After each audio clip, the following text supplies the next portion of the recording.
سلام و درود. امروز میخوام مولتیپراپ شرکت موتورآزمایی سمین رو براتون یه بررسی بکنم. تقریبا یه چند سالی هست از این دستگاه دارم استفاده میکنم. ویژگی های ظاهریش اینه که یک صفحه نمایش رنگی داره، یه LED برای لامپ تست داره، یه لامپ و 2 عدد پراپی که ازش در میاد. برخلاف مولتیپراپ های مانند نگار خودرو و الکتروصنعت که از باتری خود ماشین برای روشن شدن استفاده میکنن، باتری داخلی داره. حالا این باتری داخلی چه ویژگی براتون برمغان میاره؟ تقریبا همه ماشین میتونیم بدنه رو پیدا کنیم. به خاطر همین با پراپ بدنش به تمام اتصالات بدنی میتونیم متصل بشیم و ولتاژگیری و شبیه سازی خودمون رو انجام بدیم. بر فرض مثال مولتیپراپ نگار خودرو تقریبا 1.5 متر سیم داره. بیشتر برای موتور میتونیم استفادهش کنیم، اما این نه، این خیلی تخصصی تره. برای کارهای مثل مالتیپلکس و سانروف و تست کردن شبکه داخل اتاق این دستگاه به دردمون میخوره. حالا یه نگاهی به منوی داخلیش میکنیم. البته اگه داخل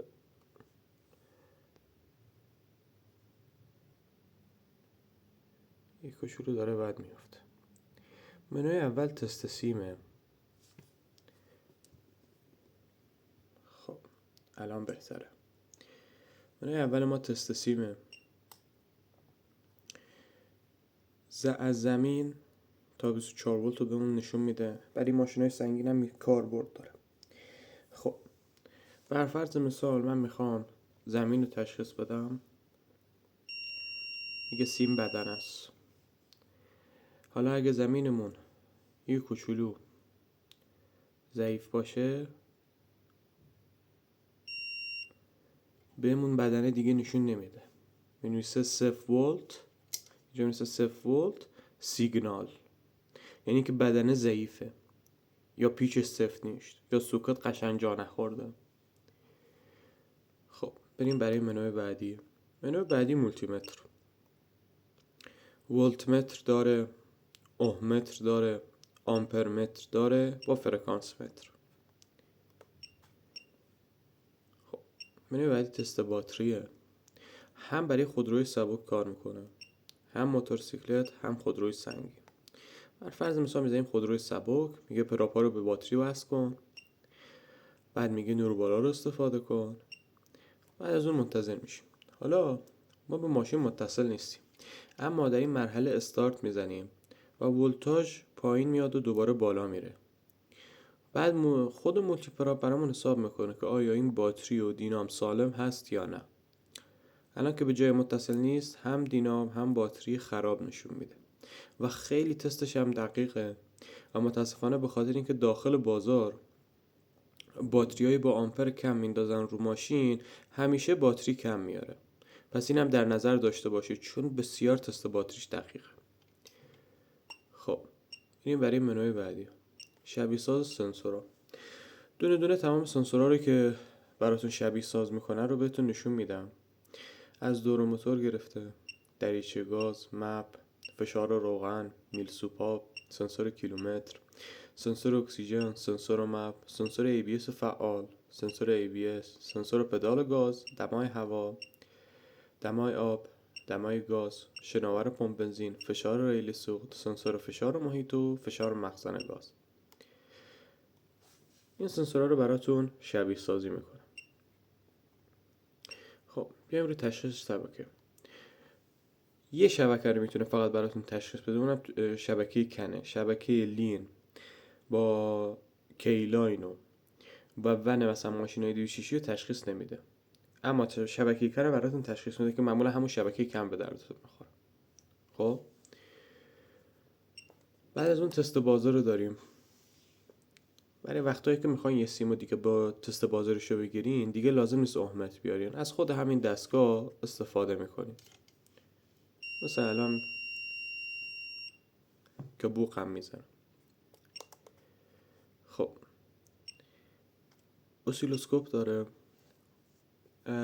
تنها اسیلوسکوپی که واقعا یه کوچولو کار میکنه بین مولتیپراپای ایرانی همینه و میتونید تایپ دیویژن، لول و سطح ولتاژی که هر خونه رو نشون میدون عوض کنید. مثلا الان هر مربع 10 میلی ثانیه است که 5 تاش با همدیگه میشه 500 میلی 50 میلی ثانیه.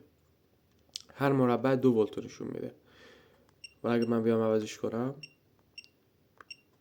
بزنم رو 10 ولت، یعنی این دوتا با هم دیگه، این دوتا بالایی با هم میشن 20 ولت. خب تست رله داره.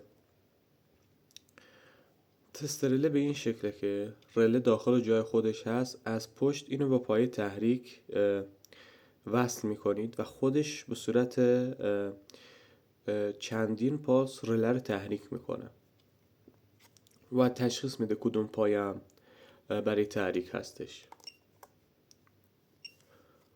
تست لامپ. بعضی موقع میخوایم فقط بر فرض مثال یه دونه فیوز رو تست کنید، مثبت یا منفی میاره، دیگه لازم نیست بریم لامپ تستتون رو بیارین، خیلی سریع از روی لامپش میتونیم بفهمید. منفی مثبت هم رنگاشون مختلفه. خب تولید ولتاژ. اولا میشه گفت این دستگاه یه دونه چی بهش میگن، منبع تغذیه جداست. ولتاژ ثابت رو براتون تولید میکنه، جریان خروجی هم بهتون نشون میده. مثلا شما یه سنسور پیزو دارید، سنسورهای مثل فشار خطی 207، ولتاژش دیگه خروجی از پراپ رو دیگه خودتون تعیین میکنید که خودتون شبیه سازش کنید. 5 ولت سنسور پیزو کلا 5 ولت، آخر که 5 ولت بزنید هم دور کند هم دور تند هم کمپرسور میره زیر بار. خب تولید ولتاژ متناوب داره، شکل فرکانس هم بهتون نشون میده. هم میتونید دامنه فرکانس رو تنظیم کنید، هم میتونید شکل پالس رو تغییر بکنید. الان مثلا دندان اره‌ای شد، مثلثی و پالس PWM یا مربعی. این هم پالس متناوب هستش. خود پالس هم جدا داره، به صورت بیشتر میتونید تنظیمش کنید. دامنه که 5 ولت، کل پاس 60% و پالس روشن. خب میام بیرون. تست وایرلس سیم. این محصول میگه خریداری نکنید. اینو اگه از موتور آزما بخرید یه کد بهتون میده، داخل دستگاه وارد میکنید، این آپشن هم براتون فعال میشه. تست پشت آمپر داریم. مثلا میخوام فقط پشت آمپر رو تست کنید، دیگه مستقیم میاد نمایش کیلومتر رو، دور موتور رو، بنزین و دمای آب رو اینجا دارید به صورت خلاصه. اینا رو دیگه راحت تست میکنید. خب گراف ولتاژ. حالا گراف ولتاژ چه فرقی با اسیلوسکوپ داره؟ این تایم دیویژنش کمتره، یعنی در لحظه میتونید بالا پایین شدن ولتاژ رو ببینید. بیشتر مواقعی به کار میاد که شما میخوایم ببینید خروجی یک رله افت ولتاژ داره ناگهانی به علت لوز کانکشن، یا اینکه پینش قشنگ سر جاش نباشه، یا حالا یه تغذیه ECU میخواین ماشین روشن میکنین ببینید ولتاژش میاد پایین یا تغییری در ولتاژش میبینید، چون باید ثابت باشه. اینم از این. یه گزینه دماسنج داره، یه دماسنج باسیم، یه دماسنج بیسیم. دماسنج باسیم که مثل همه مثلا مولتی مترها با 2 تا سیم وصل میشه به این آخر مولتی پراپ و دما رو براتون میسنجه. دماسنج بیسیم هم که فعلا موتور آزما چیزی بهمون نداده فعلا. میام گزینه بعدی تنظیماته. یه کالیبره داریم، تنظیم زبان، تنظیم صدای کلید و تنظیم کارخانه، تست عملگر دستگاه و شارژ باتری. خب میایم رو شارژ باتری. اینجا شارژ باتری بهمون میگه. بعد وقتی دستگاه رو میخرین یه خوبی داره، میتونید همونجا تستش کنید ببینید آیا سالمه یا نه. ببینید تست عملگر میگه تست کلید و بازار پس از زدن دکمه کلید را فشار دهید و در آخر کلید را فشار دهید. خب کلید بالا، پایین، راست، چپ، کلید چراغ و اگزیت. خب عالی. تست همه کلیدا موفقیت آمیز بود.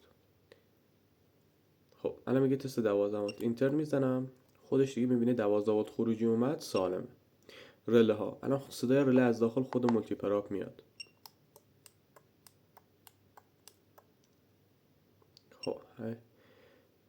خب تست LED.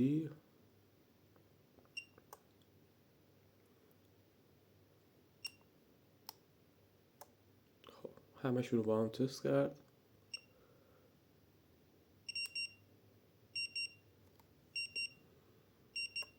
خب همشون سالمن، عالی. تست رادار رو داریم.